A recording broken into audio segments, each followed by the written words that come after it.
저는 2009년도부터 정말 많은 도전을 했어요. 그리고 또 많은 실패를 했습니다. 횟수로 치자면은 최소 10번은 실패한 것 같아요. 투입할 수 있는 자원의 크기만큼 저는 성공할 거라고 생각을 했습니다. 그래서 제가 갖고 있는 모든 것을 모든 리소스를 투입해서 여러 번 도전했는데 결국에는 실패를 했어요. 엄청나게 절박했고요. 또 남들보다 열심히 살아왔는데도 실패를 했습니다. 이런 제 생각에 완전히 반대되는 이야기를 하는 사람이 있었습니다. 지금은 100억 원대 자산가가 된 신사임당님이 이야기합니다. 제가 작게 시작하라고 계속 말씀드리는 이유는 작게 넘어졌을 때 다시 일어날 수 있기 때문이에요. 여기서 배우는 것과 1억짜리 사업 잡아들였을 때 배우는 거랑 차이가 크지 않습니다. 차이가 크지 않아요. 기본적인 판매 구조는 거의 유사하기 때문이죠. 큰 관점에서 보면 1억짜리 사업이나 100만 원짜리 사업이나 다 똑같아요. 진짜 고래라고 할 만큼 큰 덩치를 가진 경쟁 사업자가 봤을 때는 둘 다 족밥입니다. 근데 둘 다 처음 시작하는 거예요. 예를 들어서 중요한 거는 두 개 다 자빠질 가능성이 높아요.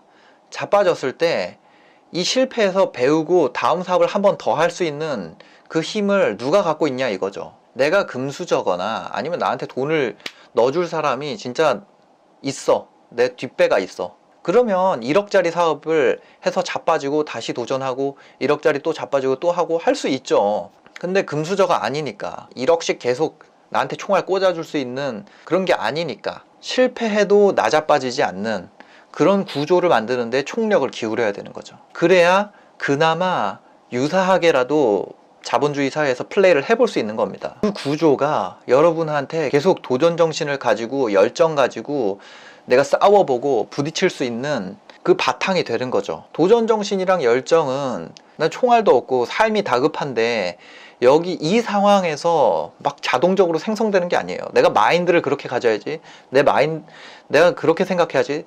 난 스스로 아침마다 큰 소리로 얘기하고 그렇게 한다고 생기는 거라고 생각하지 않습니다.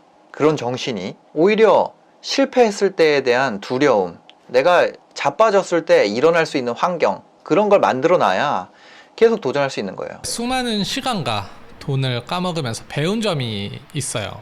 열정을 갖고 시작해도 사업 초기에는 불안정하다라는 것입니다. 아무리 준비를 많이 해도 말이죠. 그리고 이미 자리를 잡은 대상과 비교를 하면 더욱더 허접해 보이더라고요. 실행하는 것도 어려운데 또 하다 보면 문제가 연속적으로 계속 생깁니다. 이러한 과정을 여러 번 거치다 보니까 알게 되더라고요. 단 한 번에 성공하는 것은 없구나. 실행하고 그 피드백을 통해서 개선할 부분을 찾아내고 다시 시도하는 과정을 통해서 사업을 성장시키게 된다는 것을 알게 되었습니다. 내가 하고자 하는 열정, 열망, 절박함이 있더라도 투입할 수 있는 자원이 없다면 내가 개선해서 다시 해보고 싶은데 그 지속 가능한 환경을 구축하지 못한다면 더 하고 싶어도 포기할 수밖에 없다는 사실을 알게 되었어요. 당장 생계에도 위협이 되니까 나가서 먹고 살 돈을 벌어야 했기 때문입니다. 저는 쇼핑몰 일을 꽤나 오래 했습니다. 지금의 온라인 유통 시장은 원가 우위를 가져가는 사람들과 또 브랜드를 갖고 있는 사람들, 그리고 마케팅을 잘하는 사람들, 유통 흐름 과정에서 어떠한 포지션을 이렇게 차지하고 있는 사람들이 사실상 많은 돈을 벌고 있어요. 지금은 정보의 공유도 많아지고 쇼핑몰 자체의 진입 장벽이 낮기 때문에 누구나 쉽게 발을 들이지만 상위 포지션을 차지한 경쟁자와 경쟁을 벌인다는 것은 자원, 경험, 인프라의 한계 등 여러 부분에서 이제 뒤처져 있기 때문에 대등하게 게임을 할 수가 없습니다. 이러한 점을 알게 되고 그들과 비슷한 레벨까지 어떻게 하면 성장할 수 있을까에 대해서 고민을 많이 했어요. 경험을 쌓으면서도 내가 갖고 있는 자원을 최대한 안 까먹는 리스크 관리를 하면서도 지속 가능한 환경을 어떻게 하면 만들 수 있을까? 그 환경을 유지하면서도 다각도로 생각한 그 가설을 시험 테스트에서 상위 레벨로 어떻게 하면 갈 수 있을까 정말 고민을 많이 했습니다. 기존의 쇼핑몰 창업은 내가 도매로 샘플을 구매해서 촬영을 하고 판매 채널에 올리는 것이었어요. 그리고 배송을 위해서 또 재고를 쌓아두어야 했죠. 그 과정에서 아이템 소싱, 촬영, 상세 페이지 제작, 그리고 매입에 들어가는 자금 등 수많은 자원이 들어가게 되는데 그런 노력에도 불구하고 히트 상품을 이점을 찾아내기란 정말 어려웠습니다. 이러한 환경과 내가 가진 자본금의 한계에서 불안불안한 줄타기를 하고 있을 때 어떤 방법이 없을까 좀 고민을 하다가 어떤 방법이 좀 떠올랐어요. 이미 메이브라는 거래처 사장님께 솔직히 저의 상황에 대해 말씀을 드렸습니다. 판매 플랫폼에 올려놓고 판매가 되면 매일 매입을 할 수 있게 도와주셨으면 좋겠다고 부탁을 드렸어요. 사장님이 다행히도 허락을 해주시더라고요.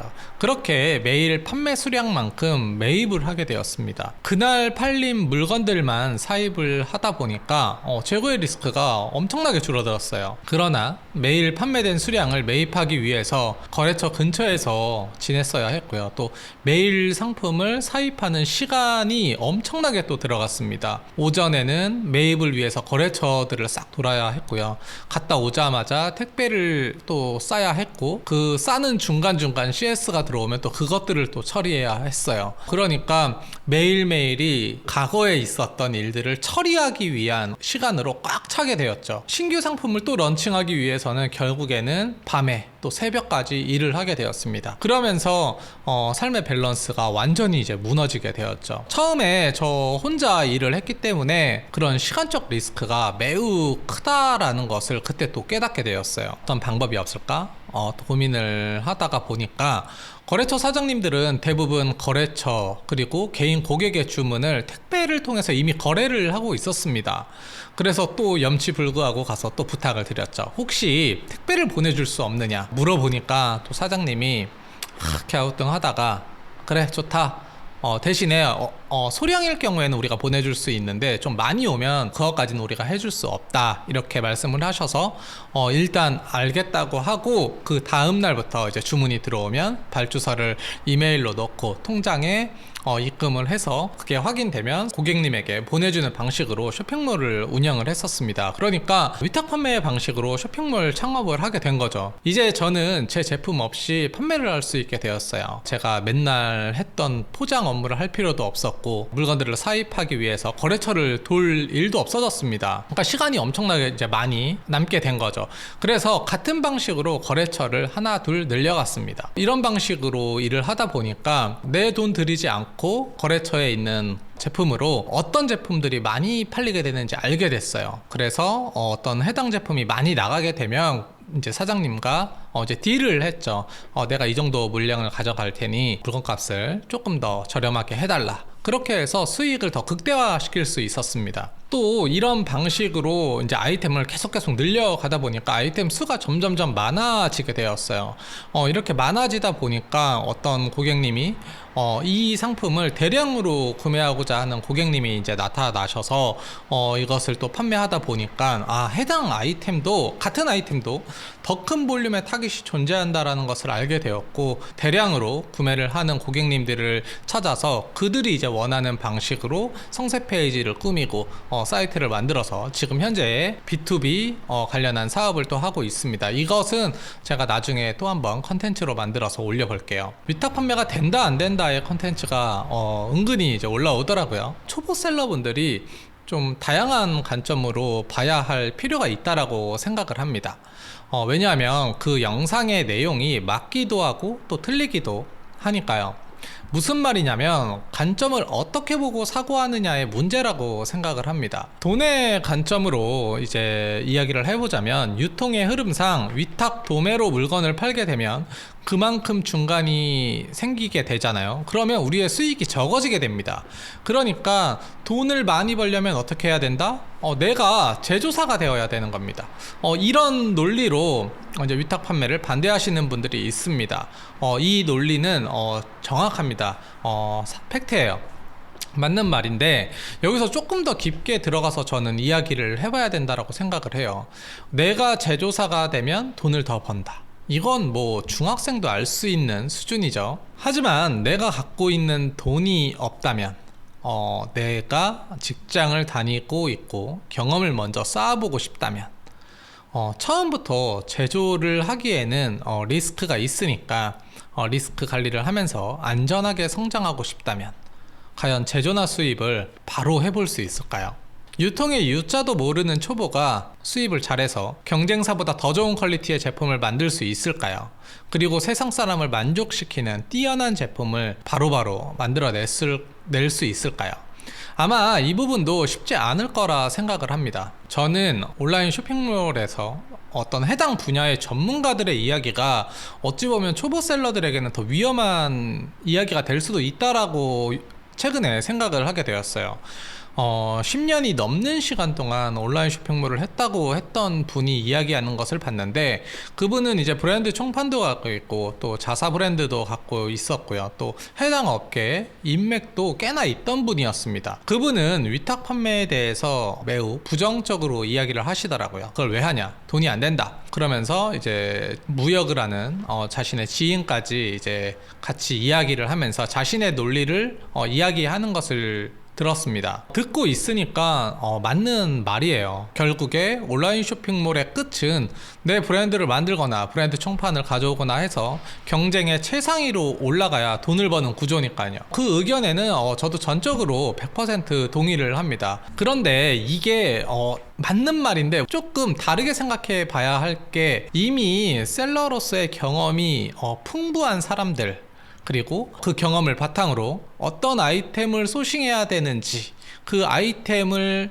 보는 눈이 이제 트여진 사람과, 그리고 자신의 조직이 이미 구성되어 있는 그런 사람들, 이 유통 과정에서 인맥 풀도 완성형인 사람은 과연 위탁 판매를 할 일이 있을까요? 이제 그런 생각이 이제 들더라고요. 그러니까 맞는 말인데, 이 말은 이미 레벨이 이 정도, 상위권에 올라와 있는 분들, 중상위권 위로 올라와 있는 분들에게는 이 말이 아주 적절한 해답이기도 한데, 이제 막 시작한, 이제 태어난 아기에게 브랜드를 만들어라, 총판을 가져와라, 이게 과연 맞는 말인가? 지향해야 하는 길은 맞으나 지금 시행할 수 있는 일인가? 라는 그런 생각이 들더라고요. 그 초보 셀러들이 그 이야기를 듣고 해당 업계의 전문가들이 이야기하는 거니까 저렇게 해야겠다.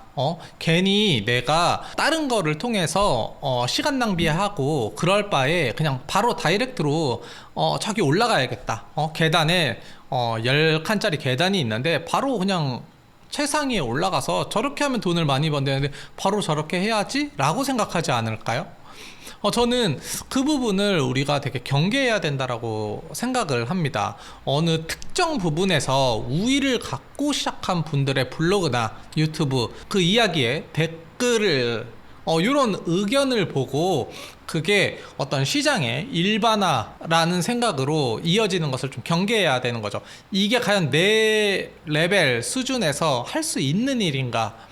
이런 것들을 조금 생각을 조금 해봤으면 좋겠습니다. 왜냐하면 초보들은 그들과 같은 환경, 역량, 자본을 갖고 있지 않은 그런 상태니까요. 저는 위탁 판매에 대해서 아주 긍정적으로 바라보는 사람입니다. 왜냐하면 제가 위탁 판매를 통해서 사업을 하고 있고 또 B2B 사업까지 하고 있으니까 매우 매력적인 측면이 있다라고 좀 생각을 하는 사람이에요. 그런데 이것도 이미 제가 많은 시행착오를 거치면서 얻은 저의 경험을 기반으로 하기 때문에 저는 좋다라고 말을 할 수 있는데, 과연 초보들이 이렇게 할 수 있을까라는 좀 의문이 조금 있었습니다. 그래서 제가 서브 프로젝트를 진행을 했고, 이 서브 프로젝트를 통해서 초보 셀러들이 지속 가능한 환경을 만들고 확장성을 늘릴 수 있을까, 이런 부분에서 테스트를 했다라고 생각하시면 됩니다. 위탁 판매는 수익성의 측면과 함께 봐야 할 것이 있다라고 생각을 하는데, 그게 바로 첫 번째, 셀러로서의 역량을 강화시킬 수 있다라는 점이에요. 처음 새로운 일을 시작해 본 적이 있으실 겁니다. 처음에는 어리버리해도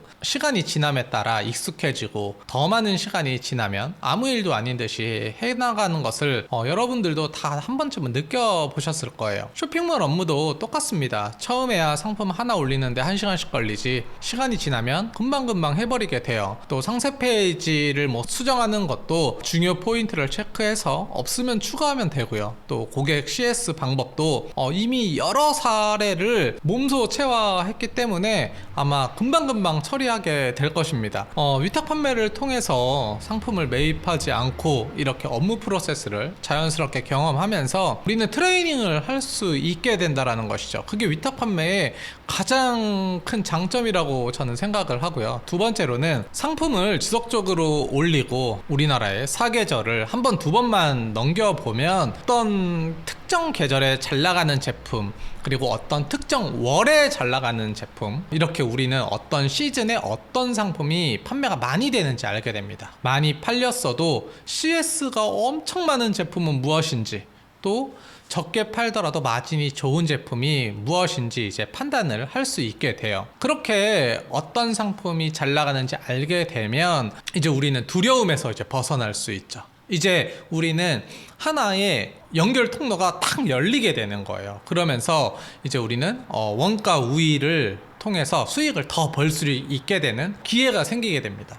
위탁으로 이미 이제 판매량과 품질이 검증된 제품을 알게 되었으니까 매입하는데 두려움이 없습니다. 한 달에 100개가 나가는 제품이니까 이거와 비슷한 제품 혹은 이거보다 더 좋은 제품을 갖고 오게 된다면 그 수량 100개는 뺄 수 있다라는 자신감이 생기게 된 거잖아요. 그때 수입 생산을 통해서 이제 돈을 더 많이 벌 수 있게 되는 아주 중요한 터닝 포인트가 될 수 있습니다. 우리가 위탁 판매를 수익의 측면뿐만 아니라 다각도로 봐야 하는 이유에 대해서 간단하게 설명을 했습니다.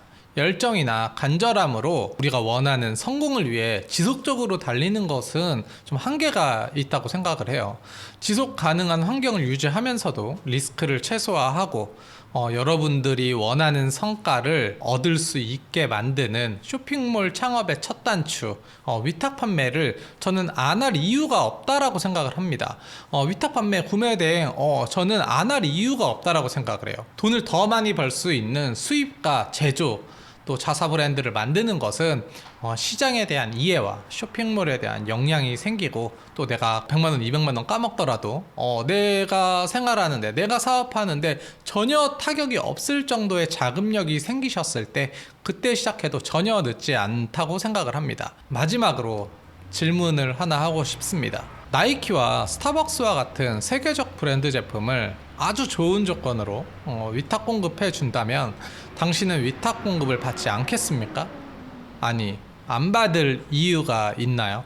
위탁 판매를 하면 마진이 매우 박하다. 이거는 여러분들이 매우 박한 제품들만 온라인을 통해서 쉽게 소싱했기 때문에 생긴 문제입니다. 여러분들이 발로 뛰어서 공급자를 만나고 그 공급자에게 거의 총판 도매 수준으로 물건을 받을 수만 있다면 여러분들이 고민하는 마진 부분 충분히 해결해 나갈 수 있을 거라고 저는 생각을 합니다.